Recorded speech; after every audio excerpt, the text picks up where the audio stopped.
Hello everyone, I am Dr. Shankar Dey. Welcome to 10th video of NEET-PG 2022 recall question discussion. So starting with question number 91, patients with hyperkalemia presented to emergency department.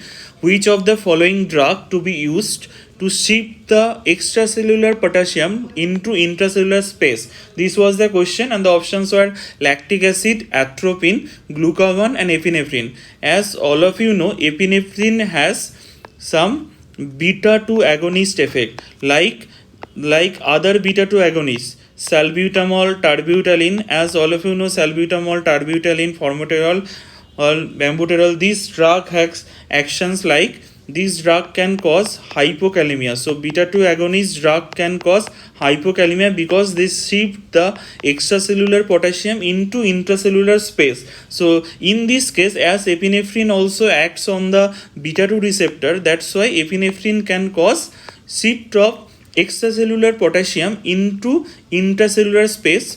That's why epinephrine can be used to treat patients of hyperkalemia, and rest of the options were incorrect, like lactic acidosis, atropine and glucagon. Coming to question number 92, transport of cholesterol through inner mitochondrial membrane needs which type of transport cycle? This is actually, the answer is carnitine. So the answer is carnitine. Next, coming to question number 93, lady with unilateral headache, photophobia or phonophobia, light and sound worsens the symptom. Lady was intolerant to light and sound. This is the typical presentation of migraine disorder.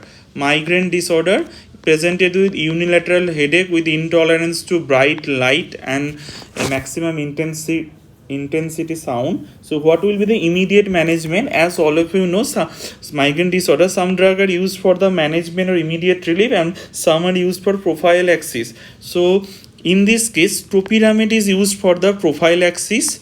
Propanolol or beta blocker is also used for prophylaxis. Sorry, it's my mistake. Option C will be not topiramate, sumatriptan.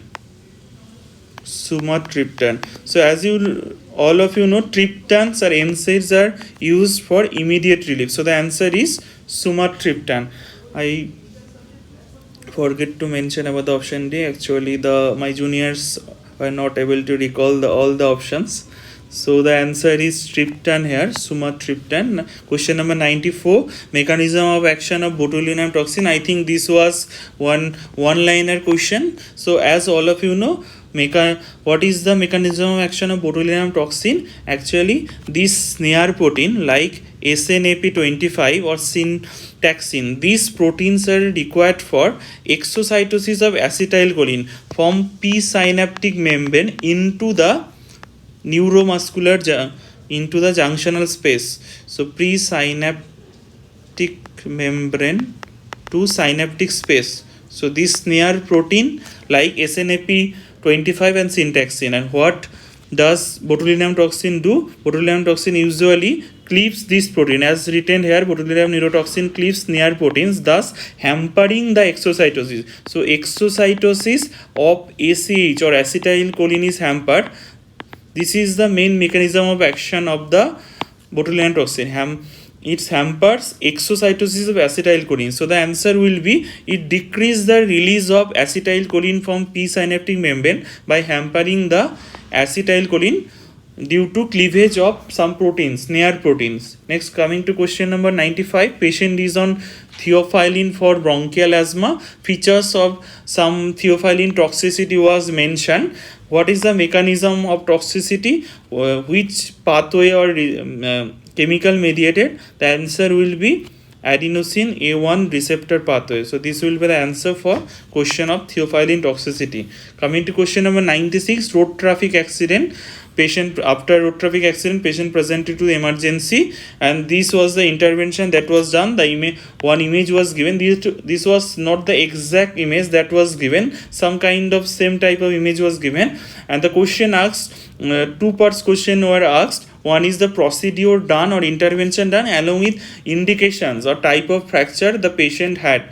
So in this case the answer will be spanning fixator. This is not eligible fixator, and this is done for periarticular fracture of knee. So this is the answer, spanning fixator for periarticular fracture of knees. The image was something different from this. So coming to question number 97, a male patient presented with pain in the right lower limb, unilateral limb pain. This investigation was performed. So what is the name of the investigation? As all of you know, unilateral limb edema along with pain may be suggestive of some kind of deep vein thrombosis. So you have to rule out deep vein thrombosis. To rule out deep vein thrombosis, you have to perform color Doppler study. So this was the graphical presentation of USG color Doppler or ultrasound color Doppler, not MR angio or digital substantial angiography, not plethysmography. So answer is ultrasound color Doppler, USG color Doppler. Coming to question number 98, which of the following is not seen in MEN2B syndrome?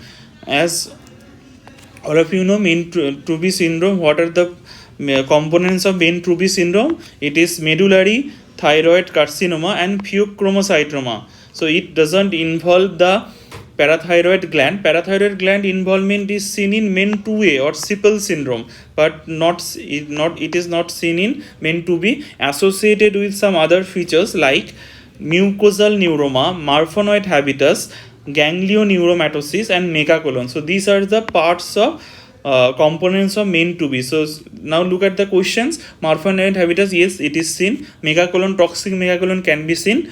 Toxic megacolon, and another feature is it's my mistake. Another options will be megacolon, and these options will be mucosal neuroma.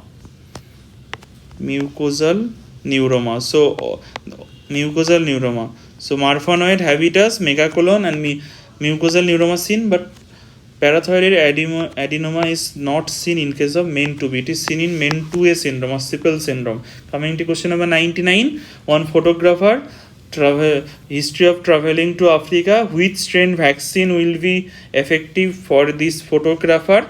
Exact question was not recalled.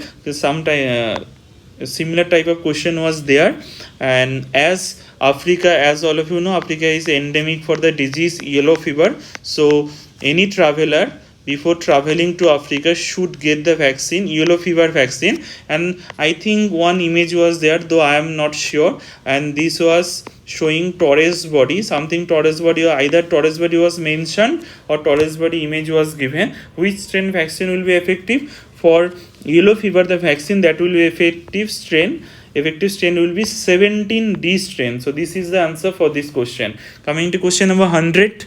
So in triads, the green color code, this is very basic question, and this is very basic question. Date, obviously no, it is black in color. Ambulatory, yes, and last option is the correct answer. It is ambulatory. Medium priority is, so it is ambulatory is green color.